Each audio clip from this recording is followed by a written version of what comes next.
हिंदू धर्म में वैशाख मास को बहुत ही पवित्र महीना माना गया है।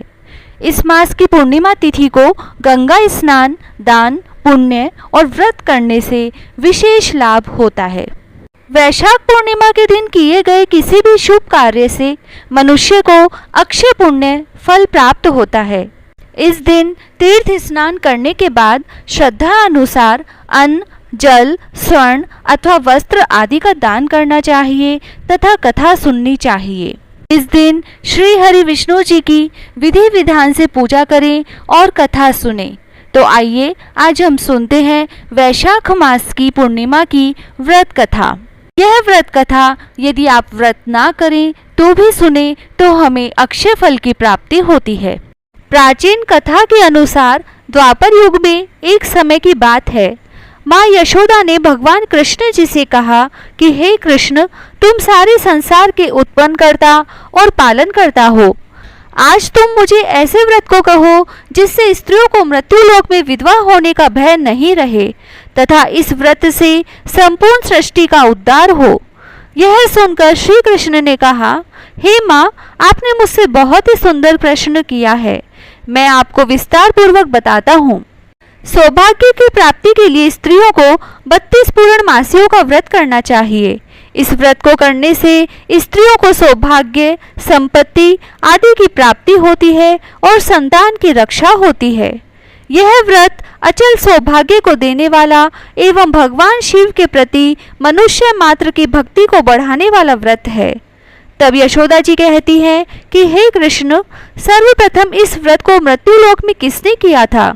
इसके विषय में विस्तार पूर्वक मुझे बताओ। भगवान श्री कृष्ण माँ यशोदा से कहते हैं कि इस भूमंडल पर एक अत्यंत प्रसिद्ध राजा चंद्रहास्य से पालित अनेक प्रकार के रत्नों से परिपूर्ण कातिका नाम की एक सुंदर नगरी थी। वहां पर धनेश्वर नाम का एक ब्राह्मण निवास करता था। घर में धन धान्य आदि की कोई कमी नहीं थी, लेकिन उसको एक बहुत बड़ा दुख था। उसके यहाँ कोई संतान नहीं थी। इस दुख से वे अत्यंत दुखी रहा करता था। एक समय एक योगी उसके नगर में आया। वह योगी उस ब्राह्मण के घर को छोड़ करके बाकी सभी लोगों के घर से भिक्षा मांगकर खाया करता था। रूपवती से वह भिक्षा नहीं लेता था। वह योगी ऐसा निरंतर करता रहा। ब्राह्मण ने यह सब देख योगी से पूछा, हे महात्मन, आप सभी घरों से भिक्षा लेते हैं परंतु मेरे घर से भिक्षा नहीं लेते, इसका क्या कारण है? तब योगी ने उत्तर दिया, निसंतान के घर की भीख पतितों के अन्न के बराबर होती है। जो पतितों का अन्न खाता है वह भी पतित यानी पापी हो जाता है। चूंकि तुम निसंतान हो, तुम्हारे घर पर कोई संतान नहीं है, अतः पतित हो जाने के भय से मैं तुम्हारे घर की भिक्षा नहीं लेता हूँ। धनेश्वर ने जब योगी की बात सुनी तो वह बहुत दुखी हुआ और हाथ जोड़कर योगी के पैरों में गिर पड़ा तथा आतुर भाव से कहने लगा, हे महाराज, ऐसा है तो मुझे पुत्र प्राप्ति का कोई मार्ग दिखाएं।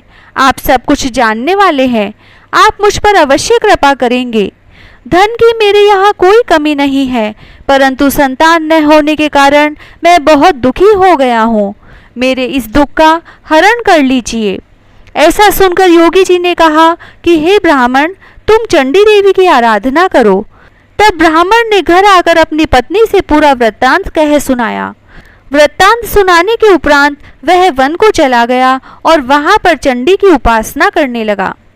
चंडी की उपासना के साथ साथ उसने उपवास भी रखे। चंडी माँ ने 16वें दिन उसको स्वप्न में दर्शन दिया और कहा कि हे धनेश्वर, जा, तेरे घर पुत्र होगा, लेकिन उसकी 16 वर्ष की आयु में मृत्यु हो जाएगी।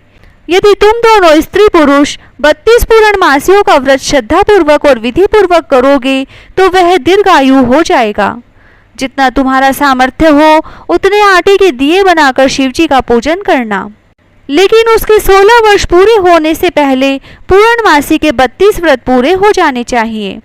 प्रातःकाल इस स्थान के समीप तुम्हें एक आम का वृक्ष दिखाई देगा। तुम उस पर चढ़कर फल तोड़कर शीघ्र ही अपने घर चले जाना और अपनी स्त्री को स्नान आदि के उपरांत भगवान शंकर का ध्यान कर यह फल दे देना, तो वह गर्भवती हो जाएगी। जैसा स्वप्न में आया सब कुछ वैसा ही हुआ।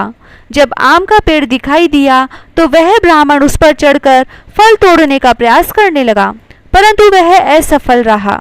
तब ब्राह्मण गणेश की वंदना करने लगा। तब श्री गणेश से प्रार्थना करने पर उन्होंने ब्राह्मण को फल तोड़ने में सहायता प्रदान की। वह फल लेकर ब्राह्मण अपने घर को आया। जैसा सपने में माँ चंडी ने ब्राह्मण को बताया, वैसा ही पति पत्नी ने किया और ब्राह्मणी गर्भवती हो गई। देवी माँ की असीम कृपा से धनेश्वर की पत्नी को पुत्र रत्न की प्राप्ति हुई। उसका नाम देवीदास रखा गया। धीरे धीरे बालक पिता के घर में बढ़ने लगा और वह पढ़ने में काफी होशियार था। 16वां साल लगते ही देवीदास को बहुत चिंता होने लगी। तभी उन्होंने उसके मामा को बुलाकर देवीदास को 1 वर्ष के लिए काशी में जाकर विद्या का अध्ययन करने के लिए कहा और कहा कि वह उसका ख्याल रखे और उसे अकेले ना छोड़े। सारा प्रबंध करके उनके माता पिता ने देवीदास को एक घोड़े पर बैठाकर मामा के साथ विदा कर दिया। धनेश्वर ने अपनी पत्नी के साथ माता भगवती की आराधना, पूर्णमासियों का व्रत करना आरंभ कर दिया। इस प्रकार उन्होंने 32 पूर्णमासियों का व्रत पूर्ण कर लिया। एक दिन देवीदास और उसके मामा रात्रि विश्राम के लिए एक गांव में ठहरे हुए थे। वहां पर एक ब्राह्मण की लड़की का विवाह होने वाला था। जब उस ब्राह्मण की लड़की ने देवीदास को देखा तो उसे मन ही मन अपना स्वामी मान बैठी। जब देवीदास ने अपनी आयु के विषय में सारी बातें उस लड़की को बताई तो उस लड़की ने कहा कि पतिदेव, जो आपकी गति होगी वही मेरी होगी, परंतु मैंने आपको अपना पति स्वीकार किया है तो मैं आपके साथ ही रहूंगी। दोनों ने फिर साथ में भोजन किया। सुबह देवीदास ने अपनी पत्नी को 3 नगों से जड़ी एक अंगूठी और रुमाल दिया और कहा, मेरा मरण और जीवन देखने के लिए एक पुष्प वाटिका बना लो। जब मेरे प्राणों का अंत हो जाएगा तो वह फूल सूख जाएंगे और अगर ये हरा भरा हो जाए तो समझ लेना कि मैं जीवित हूँ। भगवान श्री कृष्ण कहते हैं कि माता, देवीदास विद्या अध्ययन करने के लिए काशी चला गया। कुछ समय बीत जाने के बाद एक सर्प देवीदास के पास आकर उसे डसने की कोशिश करने लगा, परंतु व्रत के प्रभाव से वह ऐसा नहीं कर पाया, क्योंकि उसके माता पिता ने पहले ही 32 पूर्णमासियों का व्रत पूर्ण कर लिया था। इसके बाद वहां काल स्वयं आया और उसके शरीर से उसके प्राणों को लेने की कोशिश करने लगा, जिससे वह मूर्छित होकर गिर पड़ा। उसको मूर्छित होते गिरा देखकर उसके मामा विलाप करने लगे, लेकिन भगवान की कृपा भी निराली है। स्वयं शिव शंकर जी ने मां पार्वती के साथ आकर देवीदास को प्राण दान दिया। देवीदास पुनः जीवित हो उठा। इधर देवीदास की स्त्री उसका इंतजार कर रही थी। उसने अपने वाटिका के पुष्प और पत्तों को सूखा देखा तो विचलित हो गई, परंतु कुछ समय उपरांत वह पुष्प वाटिका वापस हरी भरी हो गई।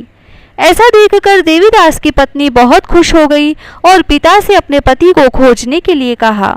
16वां साल बीत जाने पर देवीदास अपने मामा के साथ काशी से वापस चल दिया। इधर उनके ससुर उनको ढूंढने जाने ही वाले थे कि तभी वे दोनों वहां पहुंच गए। ससुर उनको अपने घर में ले गया और नगर निवासी वहां एकत्र हुए और उन्होंने निश्चय किया कि इस कन्या का विवाह इसी बालक से होगा। कन्या ने भी लड़के को पहचान लिया।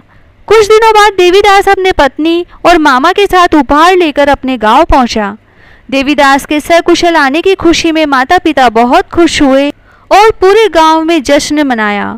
भगवान श्री कृष्ण कहते हैं कि धनेश्वर 32 पूर्णमासी के प्रभाव से पुत्रवान हुआ। जो स्त्री या पुरुष वैशाखी पूर्णिमा व्रत को करते हैं, जन्म जन्मांतर के पापों से छुटकारा प्राप्त कर लेते हैं। जय श्री राधे।